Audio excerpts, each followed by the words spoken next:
Tengo un exclusivo para ustedes que creo que no la van a ver en ningún lugar, porque esto lo pudimos tomar cuando pasamos por el sur, muy cerquita de la base naval de Guantánamo en Cuba. O sea, el único territorio libre de verdad que tiene Cuba, y lo pudimos ver a las 5 de la mañana con una cámara, con un teleobjetivo tremendo para poder captar esto para ustedes, que me pareció muy interesante, señorías. Vamos a ver un momentico. Imagínense, base naval de Guantánamo a las 5 de la mañana. Pasamos por el sur, señores, y miren cómo estaba esto. Parecía un carnaval de luces, parecía una feria. Miren esto. ¿Ven esas luces de diferentes colores, señores? Pues son las bases, la base naval de Guantánamo, el único territorio libre y con 7/24, o sea, 24 horas al día, 7 días a la semana con electricidad. Pudimos verlo realmente. Nunca habíamos estado tan cerca, nunca habíamos podido tomar fotos. Estuvimos cerca de Baracoa también, cuando cruzamos el Paso de los Vientos. Pero de nuevo, señores, de verdad, muchísimas gracias. Quería traerles estas imágenes. Bueno, tenemos algunas notas para ustedes que sé que les va a interesar. ¿Con qué arrancamos hoy, señores? Vamos para allá. Durante este fin de semana pasaron cosas interesantes. Ojo, no llegó la gran noticia, la que todos estamos esperando, la de la liberación de Cuba. Eso no lo tuvimos y posiblemente tengamos que esperar un poquito más. De verdad no lo sabemos, señores. Lo único que sí sé y que les puedo decir es que estamos a exactamente 100 días de las elecciones de medio término aquí en los Estados Unidos, que van a tener lugar a principios del mes de noviembre. ¿Qué significa esto? Que Trump tiene los próximos 100 días, poco más de 3 meses, para actuar. Después que pase esto, viene una etapa donde va a perder gobernadores, donde va a perder congresistas y posiblemente también pierda senadores. O sea, va a estar mucho más débil en el Congreso. ¿Y qué significa esto? No significa que el Congreso va a liberar a Cuba ni que pueda pasar una ley para que Cuba sea libre y próspera. No, no, no. Significa que en ausencia de varios republicanos van a entrar un montón de demócratas, y la mayoría del Partido Demócrata, señores, es de izquierda. Se van a oponer a cualquier hecho contra Cuba y van a tratar de frenar a la administración de Donald Trump para que no pueda mover un dedo. Por lo tanto, nos quedan exactamente 100 días como máximo para que se tome una decisión con respecto a Cuba. Conociendo a Donald Trump y viendo lo que está pasando con la guerra de Irán, que está funcionando muy mal, o sea, realmente está en las peores condiciones, no tenemos cómo salir de ahí, se negocia, se retrocede, etcétera, etcétera. Pero en medio de todo esto, señores, está el tema Cuba, que pudiera asegurarle una victoria rápida a Donald Trump, algo que necesita de cara a estas elecciones, de cara a poder mostrar algo como partido de que cambió, de que por lo menos Donald Trump deje el legado de una Cuba libre y próspera.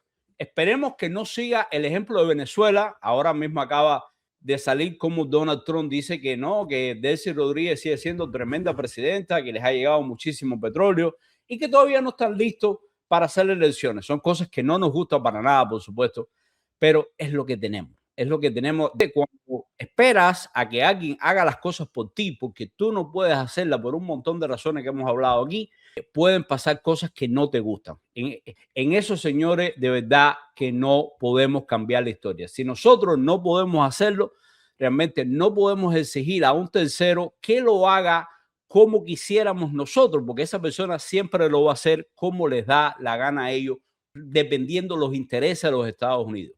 Recuerden, Donald Trump, Marco Rubio no van a velar por los mejores intereses para los cubanos. Recuerden eso, no van a velar necesariamente por los mejores intereses por los cubanos, sino para los mejores intereses de los Estados Unidos, para la seguridad de los Estados Unidos. Ahora, que sí que hay muchos votantes cubano-americano, que más del 90% votamos por él, incluyéndome a mí. 3 veces he votado por Donald Trump y lo volvería a hacer con tal de evitar que los demócratas regresen. Pero, señores, se está acabando el tiempo. Ahora, vamos a comentar algo, señores, que fue la novedad de ayer, día 26 de julio. Aquí tenemos el acto del 26 de julio que le hicieron como en los últimos años ya es costumbre de madrugada, como los ladrones, como los delincuentes. O sea, lo hicieron de madrugada, Pinar del Río completa encendida, para, por supuesto, para que la gente no protestara, ni mucho menos. Y no obstante, lograron una participación mínima. Ahora, ¿qué es lo más destacado aquí? Vamos a arrancar con una imagen que no se puede despachar como una simple anécdota. Por primera vez en 30 años, Raúl Castro no asistió. ¿Qué le pasa? ¿Está enfermo? No vamos a ir porque está enfermo. Vamos a ir por una razón más fuerte, señores, que yo pienso que es la real. Y lo voy a poner en cámara grande. Raúl Castro tiene miedo. Por primera vez en 66 años está acobardado y tiene que esconderse como una rata. Tan sencillo como eso. No va a hacer presencia en actos públicos a menos que sea estrictamente necesario, y él sabe que ya el conteo final para él comenzó. O sea, la cuenta regresiva está avanzando y no avisó nada bueno para él. Por eso que hizo, se escondió y no aparecieron ni él ni el cangrejo. Tengan en cuenta esto. Posiblemente fue con su abuelito a consolarlo, pero fue muy extraño que no estuviera el cangrejo, que se ha convertido en los últimos meses, sobre todo en sus ojos y sus oídos. Y esto, señores, y esto para mí es tremendamente importante. Parece que la situación con Raúl Castro no está nada buena, no se siente seguro, incluso hasta de su propia gente, que lo están escondiendo, y para eso está apelando a su nieto Raulito el Cangrejo, su nieto preferido. Vamos a ver esto un momentico, las imágenes, porque sí son llamativas. Aparece Díaz-Canel con pura muela, etcétera, etcétera. Pudiéramos decir, bueno, ¿y en qué me afecta que Raúl Castro no aparezca? No importa. Estuvo Díaz-Canel y sus secuaces. Señores, es importante principalmente porque demuestra algo. Hay tremendo miedo en el régimen. Saben que el peligro es real. Se le han pasado estos 6 meses comiendo mierda, literalmente, podemos decirlo así, porque no quieren ceder ni un milímetro y están perdiendo la oportunidad los líderes, los dirigentes de esa dictadura, de escapar y disfrutar de todos los millones que se han robado. Eso es algo que les ha ofrecido la administración, se lo ofrecieron a Maduro. Nicolás Maduro se confió y miren dónde terminó. Esto pudiera pasar exactamente lo mismo con Raúl Castro, y por supuesto que tiene un miedo atroz. Pero bueno, vamos a ver las imágenes, señores. Vamos para allá. En las primeras horas de hoy recibí una llamada del general de ejército Raúl Castro Ruz. Fíjense, el general llama, el general envía carta, pero el general no se aparece ni loco. Líder de nuestra revolución. Han declarado una guerra mundial contra las izquierdas y a Cuba como capital del comunismo en el siglo XXI. Denunciamos que quienes diseñaron esa política de asfixia, quienes la implementan... Ojo, esto es muy real. Recuerde que acaba de salir un documento del Departamento de Estado, un reporte que sí declara que Cuba es el eje del comunismo, al menos en el hemisferio norte, y que todos los países latinoamericanos que de una forma u otra han caído en el autoritarismo y el totalitarismo en los últimos 70 años, precisamente han sido impulsados de una forma u otra por Cuba, mediante agentes, mediante invasiones, mediante financiamiento, mediante centros para entrenarlo, para fortalecerlo, para que se oculte. Y estos señores, ellos lo saben perfectamente. Por primera vez el Departamento de Estado de Donald Trump lo está poniendo por escrito y principalmente lo está publicando, algo que no hacía hasta ahora. Política de asfixia, quienes la implementan y la sostienen son responsables del sufrimiento del pueblo cubano. Ahora pregunta, supuestamente los Estados Unidos y nosotros los que hemos presionado un poco para que esto ocurra, somos los resultados de la tragedia que vive el pueblo cubano. ¿Alguno de ustedes cree que esto es verdad? O sea, ¿cómo vivía Cuba hace un año, hace 2 años, hace 3 años, en el 2021, en el 2020? ¿Cómo vivía la inmensa mayoría de los cubanos? En la miseria, con apagones, sin alimentos, sin agua, sin medicina, sin médico, o sea, sin los recursos más básicos. Simplemente esto es lo que se ha agravado por un tema de, dicen ellos, que un bloqueo energético. Pero sin embargo, las mismas MIPYMES de ellos, las mismas MIPYMES que pertenecen a la hija de Mariela Castro, a Gaesa por detrás de las cuerdas, siguen importando petróleo a todo lo que le da la gana y no pasa absolutamente nada. Para mí es una mala decisión, de verdad que es una mala decisión del gobierno de los Estados Unidos permitir que en Cuba siga entrando alimentos, medicina, es clave, alimentos y medicinas fundamentales, pero combustibles no debería estar pasando, pero pasa.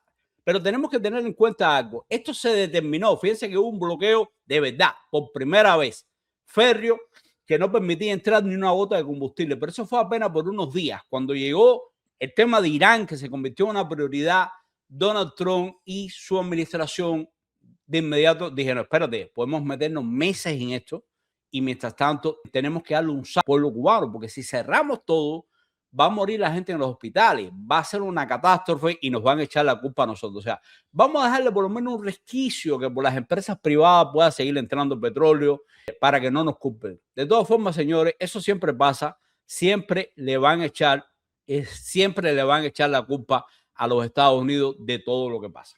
Pero bueno, vamos a ver algo aquí. Recuerden algo, la ausencia de Raúl Castro no necesariamente significa que hay una purga, que está enfermo, pudiera pasar cualquiera de estas razones, pero para mí lo fundamental y lo que pienso que es la razón real es que lo están guardando, lo están protegiendo y él no tiene ni siquiera la certeza, no se siente seguro entre sus propias fuerzas de seguridad, que ya se siente como un calabozo, se siente como que lo están encerrando y que en determinado momento pueden librarse de él. Les pedimos a todos, por favor, que en la medida de lo posible nos den un like completamente gratis, nos apoyan, nos han tumbado directa por cosas que decimos, por denuncias bien fuertes que hacemos, y siempre los likes nos apoyan para que el algoritmo de YouTube, señores, reconozca que estamos hablando un contenido con el cual nos sentimos cómodos y que todos estamos apoyando. De verdad que muchas gracias a quien pueda hacerlo, de verdad se lo agradecemos, 100% gratis y nos apoya muchísimo. Fíjense en la tremenda contradicción que hay aquí. El aparato convocó a recordar una épica, pero la figura que durante décadas ha estado ahí junto a Fidel y que se supone fueron protagonistas de ese asalto, aunque nunca llegaron, no estaban ahí. Fidel Castro, por razones obvias, murió desde el 16.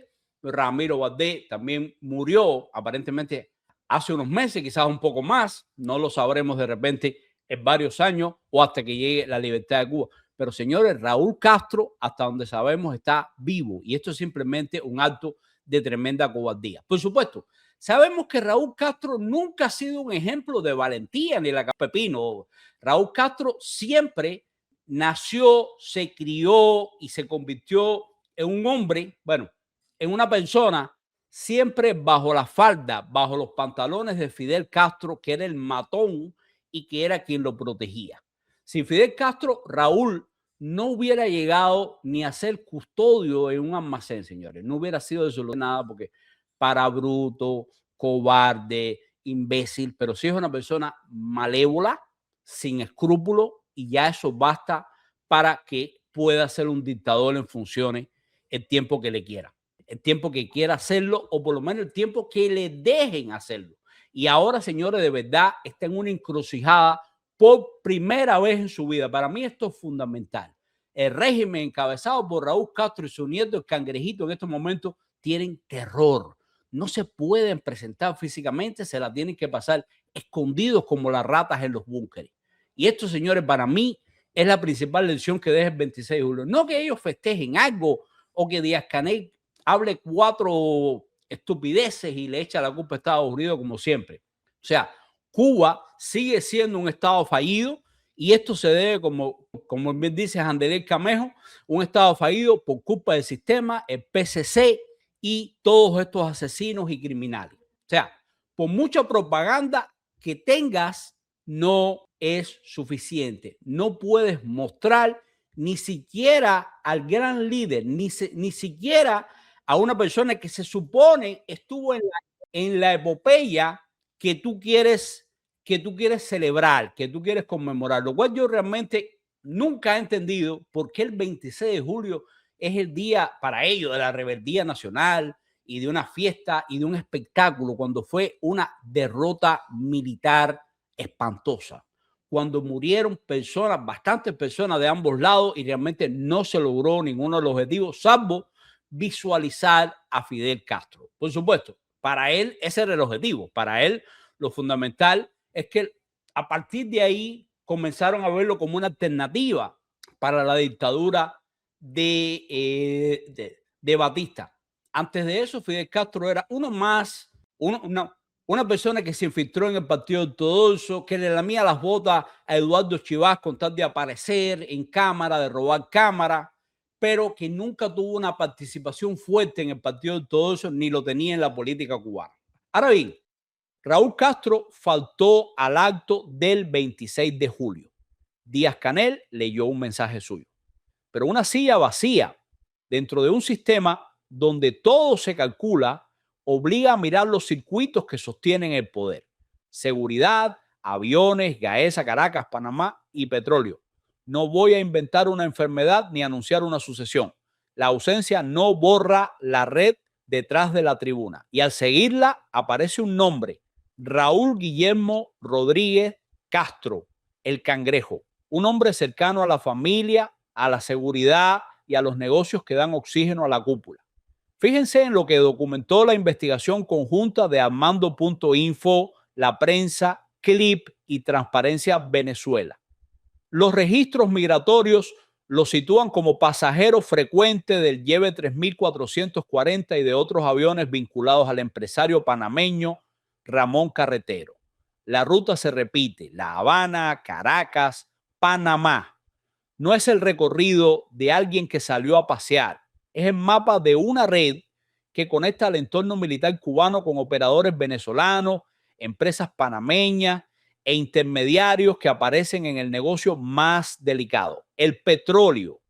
La misma investigación baja de los aviones al crudo documenta que compañías relacionadas con Carretero movieron alrededor de 3.000 millones de dólares en petróleo de PDVSA hacia Malasia.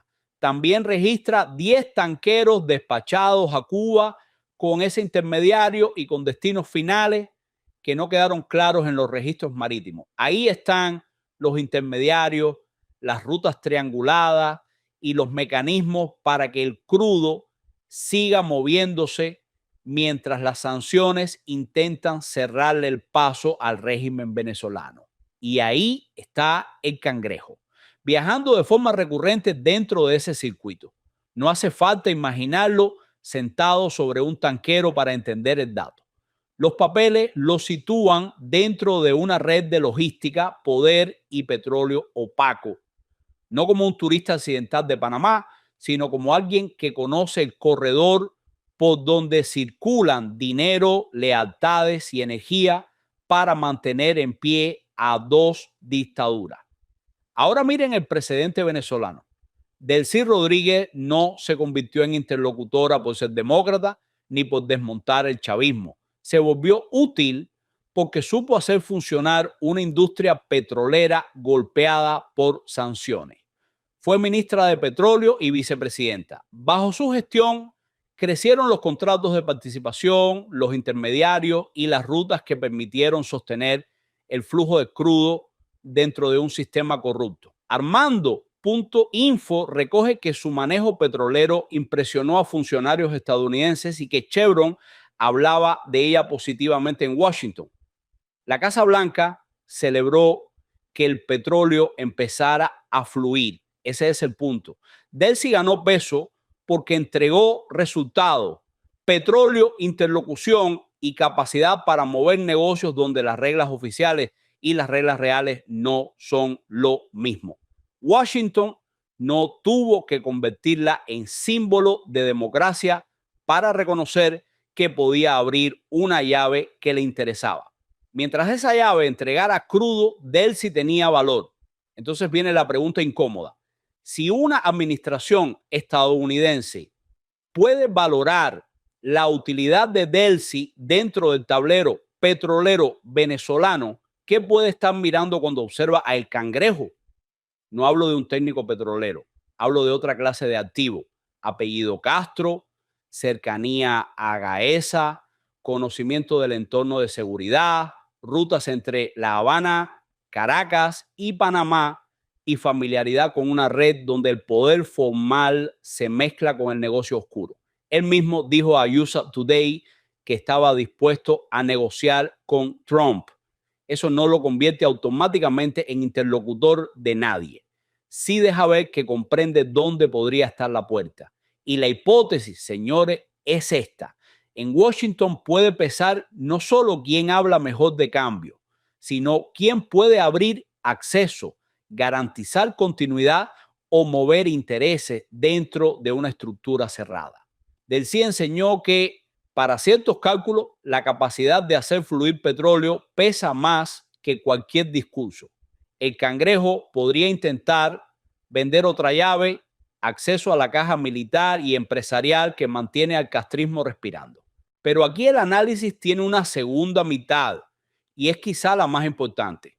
Para Donald Trump y Marco Rubio, considerar siquiera una continuidad administrada por otro Castro tendría un coste político enorme. Los dos han presentado a Gaesa, al petróleo y al dinero de la cúpula como palancas para presionar al régimen.